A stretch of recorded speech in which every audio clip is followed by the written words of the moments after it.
The Las Conchas Fire burning near Los Alamos has grown to nearly 128,000 acres and continues to creep north. Winds are expected to push the fire generally to the northwest.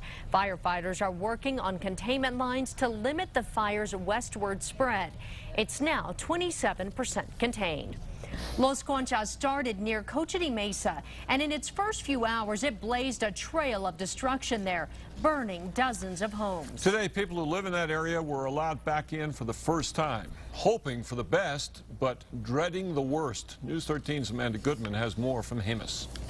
The Sandoval County Fire Chief says after 8 days, it was finally safe enough to allow residents back in on a controlled basis. Obviously, we got in there and we saw that some the structures did fine, and others, as you've probably heard, have burnt.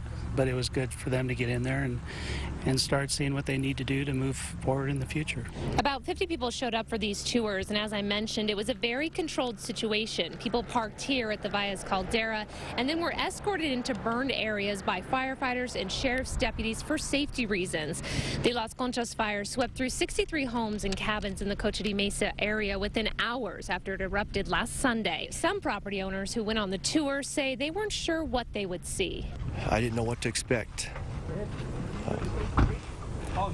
It's just, it's not a pretty sight. It's very ugly. Even though people were allowed back in today, the fire chief says it's still just too dangerous to allow them to go home for good. In Jemez, Amanda Goodman, KRQE News 13. Officials are not sure when the conditions will be safe enough to lift the evacuation order. There are still hot spots that could flare and other dangers like burned trees that could topple onto people.